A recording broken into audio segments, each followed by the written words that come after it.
It's inevitable that when you make up your mind to do something, something else is going to get in the way. Then you have to decide which is more important, the original intention or the new one. And when you're meditating, it should seem obvious that your intention to actually do the meditation should take first priority. But somehow you find yourself after 4 or 5 minutes someplace else, or after 20 minutes, however long it may take.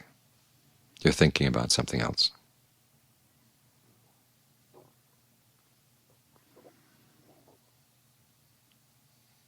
Then you get back to the breath. And then you find yourself wandering off again. So you've got to look into why. Why does the mind suddenly find the new idea so attractive?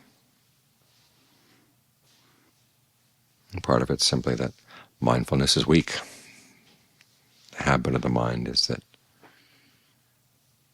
it tends to flit around. It tends to forget very easily. You have to consciously sow one moment of alertness to the next one, to the next one, to the next one, if there's going to be any continuity at all. And partly it's a matter of interest. If you find something's really interesting, you tend to find it easier to sew things together. And so that's where the second issue comes in, interest. We spend so much time being interested in our own thoughts that when we make up our mind we're going to stay with the breath and just be observant and not really think about anything, that goes against the grain. And to tell ourselves that our thoughts are not all that interesting, that hurts. It's almost like an insult. But stop and think of the things that you used to think about, say 20, 30 years ago. Things that had you really fascinated. Do they fascinate you now? Not necessarily. You've outgrown them. And in fact, there's a part of the mind that's never really interested in these things. We've gotten so used to selling them, advertising them, that we get upset when our advertisements are not taking any effect.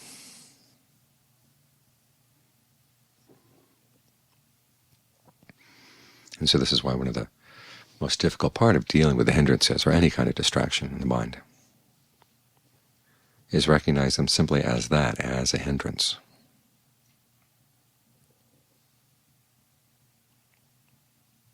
And realizing you don't want to side with them, you're not going to fall for the advertisements.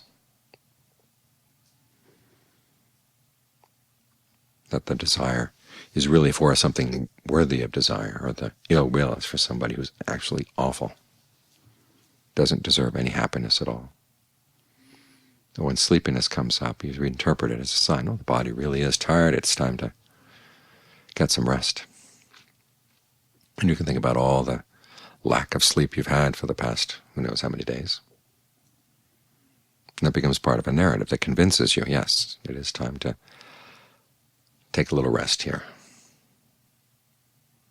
Or if you're worried about something, it really is a serious problem that you've got to worry about, even though 5 minutes ago it wasn't even on the radar. Or when you're uncertain about things, you're starting to have uncertainty about the practice, uncertainty about your own ability to do this. You say, yes, it really is doubtful. In other words, you side with your hindrances.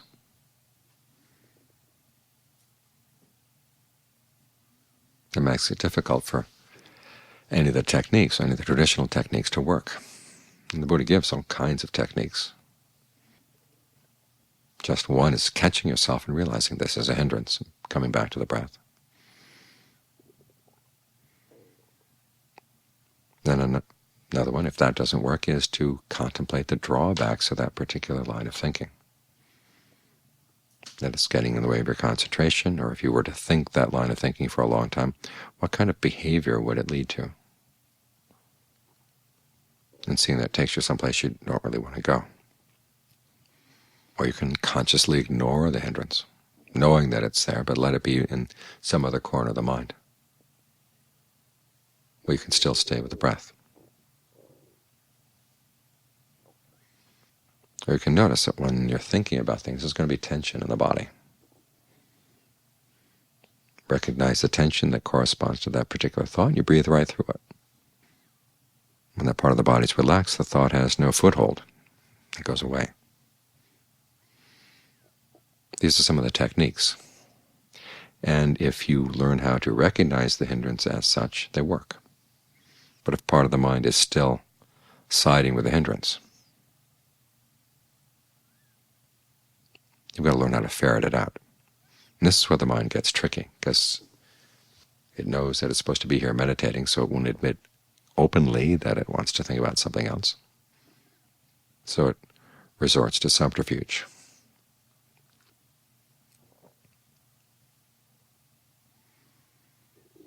And it has its little whispering ideas. Number one is, this is boring, this breath business. Much rather be entertained. You have to remind yourself that sometimes some of the best discoveries in your life have come when you were bored.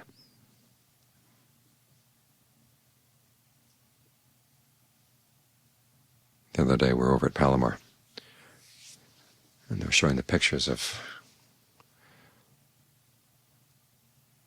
the first sightings of those dwarf planets way out beyond Pluto, Sedna and Eris. And all it was two little tiny dots, one spot in one picture and it moved slightly in the next. That was it. That's how they knew there were planets there, or dwarf planets. Nowadays, of course, they have computer programs that will compare pictures like this and detect these things. But think about the time they were discovering Pluto. It was Clyde Thompson, I think was the guy's name. He had to sit poring over pictures of the sky, flipping them back and forth, back and forth to see if there was any movement. He did this for days and days and days on end, months on end. It was not interesting work.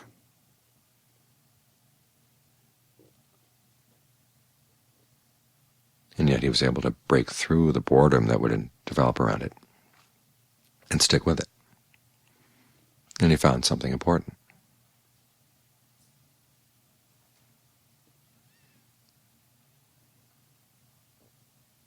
And so part of the trick is, one, to learn how to make the breath as interesting as possible, but then to realize that there are going to be times when it's not interesting. You're not learning anything new. You seem to have hit a fallow period. And that's where you have to remind yourself, okay, when it seems like nothing is happening, there are two reasons. One, either nothing is happening or the mind is hiding things from itself.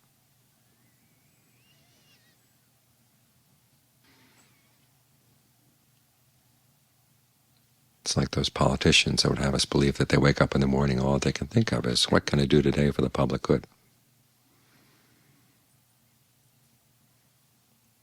And they pretend that nothing is going on.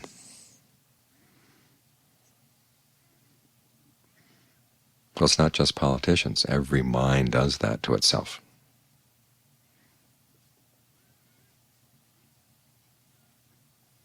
All the workings of the mind are hidden because we hide them from ourselves. They're right there. They're happening right there in the mind. But we have this tendency to hide them one way or another. And so you have to remind yourself when things seem fallow and nothing's happening, it's because you're not looking carefully enough. So instead of allowing yourself to get deflected by that thought of being bored and wanting some entertainment and finding your thoughts so much more entertaining, remind yourself we're here on detective work, investigative work.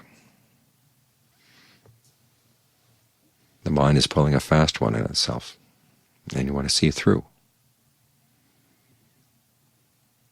its subterfuges, see through its tricks, see through its smoke screens. And that's going to take patience. You have to sharpen your powers of observation, and you have to sharpen your will to be observant.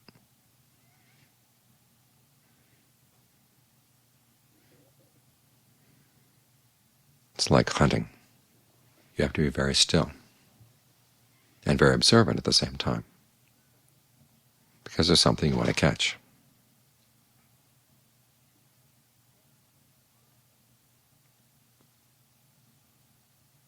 And this requires a shift in your values,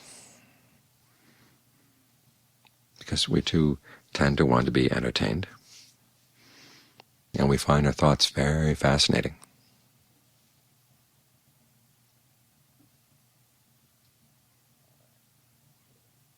And our usual narratives are very fascinating.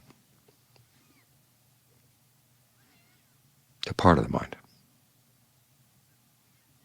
But remember, there is that other part that's just watching.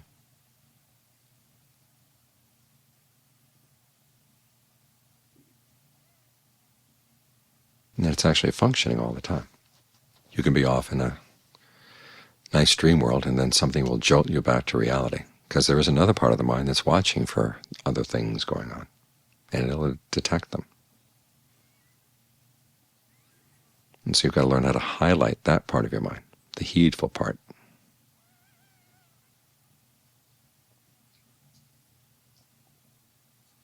The part that doesn't want to be fooled, that realizes you've been fooling yourself for a long, long time.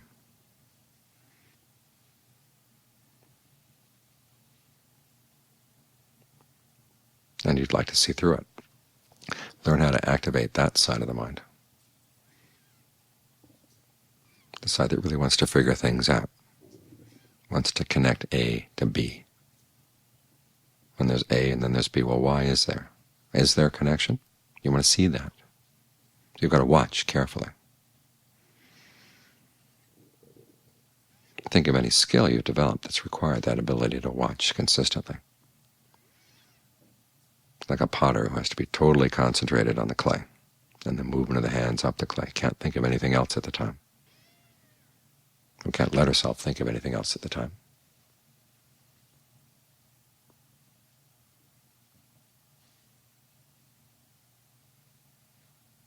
Or the photographer has to be totally involved in the shot.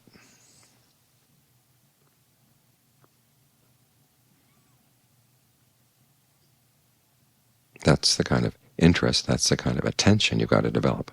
That part of the mind is the part that doesn't need to be entertained, that wants to know. That's the part you want to activate. And learn the skill required to keep it going.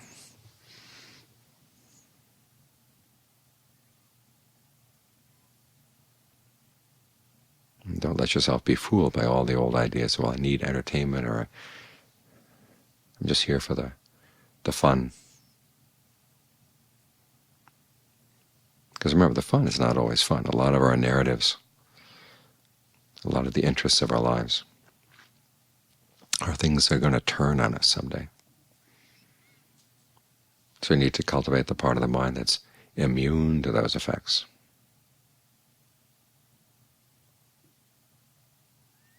You need to develop the skills that you're going to need when you can no longer think about those things.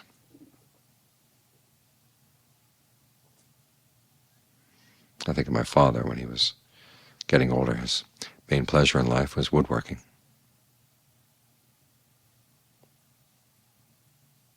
And having that opportunity just to go down into his shop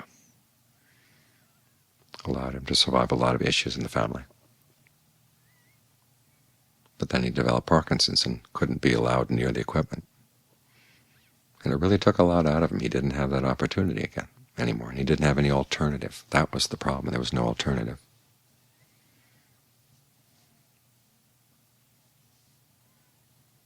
So you want to work on the alternative, the part of the mind that can still function and can still take care of itself, even without the entertainment, even without the desire or the ill will or any of the other activities that we usually use to entertain ourselves.